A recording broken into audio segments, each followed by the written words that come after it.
a trained physicist and a trained philosopher believe in someone who they can't see or touch, somebody that can't be detected with the five senses, why would a trained scientist believe in something like that? Well, I think the first thing that I'd want to say is that scientists believe in a lot of things that they can't detect directly. So, whether it's in particle physics, where they can't directly detect particles, or whether it's in studying the past and cosmology or something like that. Or one example is from recent science is where they've discovered planets outside our own solar system.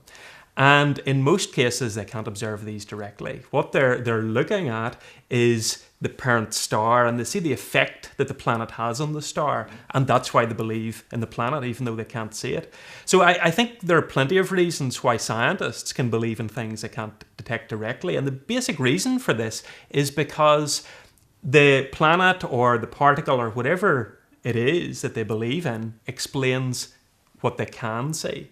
So they can do experiments, they can make observations, and the evidence that they have is best explained, I would say, by the existence of the particle or whatever. But unlike particles, God doesn't turn up as the result of any scientific experiment. I mean, surely that's an objection to God's existence, that he doesn't turn up as a result of an experiment in a lab. Well, I think even in the scientific case, you see, in some cases, they can carry out direct experiments, but in many cases, especially when you're looking at historical sciences and you're trying to make sense of the past, then you can't do particular experiments that will show the truth one way or the other. It's a much broader picture. You've got a whole range of evidence that you've got to take into account, and what you're trying to do is to find the best explanation of this whole body of evidence. And so an example of this might be the extinction of the dinosaurs. How did that happen? Well, scientists put together a whole range of bits of evidence and then try to come up with the best explanation of that. Now, I think something similar is true in the case of belief in God. Yes, of course, it would be inappropriate to try and think of a direct scientific experiment, but when we look at the whole range of evidence that we have about the universe we live in, about human nature, then I think that's one way to think about it, that God is giving us the best explanation of all the evidence we have. But isn't there a danger here that we end up with a God of the gaps, that scientists begin to invoke God to explain anything that seems mysterious or puzzling? I mean, is there a danger here that God just becomes something that we use to get out of having to think? I think there is a danger there, and I would want to avoid that kind of approach. What I don't want to do is bring in God to explain the things that science can't yet explain.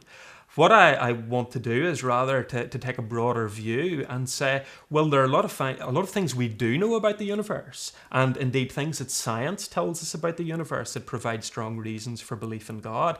So I think it's actually some of the scientific knowledge we have, not scientific ignorance, which gives us some of the best reasons for belief in God.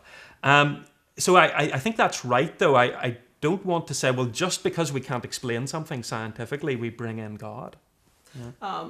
But why then has there been such a hostile relationship between science and Christianity? If science supports the existence of God, why has the church been so hostile to science in the past?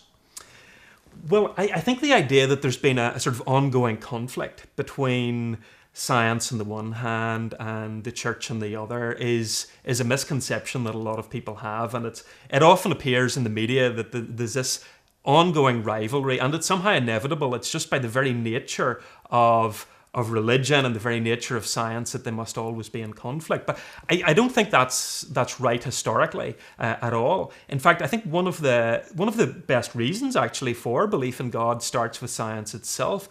When we think about the whole scientific enterprise, why is it that science works? Why is it so successful? When you think about it, what scientists are doing is they're looking at the universe and they're able to come up with laws that describe how the universe works. Now, it's interesting historically that it was actually within a Christian context that we see the development of modern science. So many of the founders of modern science were devout believers. They believed in God, and it was because of their belief in God in many cases that they did science, because one of the things that Kepler, for example, said was that in doing science, he was thinking God's thoughts after him. It was precisely because he believed in God that he engaged in science. So exactly what would this evidence for God be in your view? Well, I think there's a number of things. I think, following on from that point about the laws that scientists discover, I think one of the things about science is that we discover so much order in the universe. So whether this is at the level of, the large scale level of the universe, looking at stars, galaxies, and so forth, we see an incredible amount of order. But we see that at other levels too. Within our own planet, we see order at the level of individual organisms, right down to the tiniest organisms. When we look at the cell, we see a huge degree of order just everywhere in the universe. And the obvious question is, well, why is the universe like this? Why is there so much order? And I think from an atheistic perspective, there's no obvious answer to that at all. There's no good reason why the universe had to be like this. And yet, from a theistic point of view, this is exactly what we'd expect. If the universe is the product of the creation of an intelligent mind, then we'd expect to find order. And we see other examples as well. I mean, one of the discoveries that scientists have made over the last 40 years or so is that the universe is what they call fine-tuned for life. Basically, that there's a whole range of physical constants that are just right for life to exist. So if any one of these were just slightly different, we wouldn't be here. Life wouldn't be possible. And the precision involved in this over a whole range of parameters is remarkable. And so many scientists have said, well, what's the best explanation for this? And I would suggest that the best explanation, again, is an intelligent creator. I mean, just to give you one more piece of evidence from science itself, is a further discovery made in the 20th century that the universe was expanding, and further bits of evidence that seem to point towards the beginning of the universe. Now, the idea that the universe had a beginning, this was something that many scientists, including notably Einstein, tried to avoid, because the idea of a beginning to the universe didn't fit well with an atheistic worldview at all. Stephen Hawking made this point that many scientists tried to avoid it because it smacks of divine intervention, and he's right. I mean, if the universe had a beginning, well, that's exactly what Christians have always said, that the universe had a beginning, and here we're getting scientific confirmation of that idea. So those are a few bits of evidence, I suppose, that I would point to from a scientific perspective for belief in God.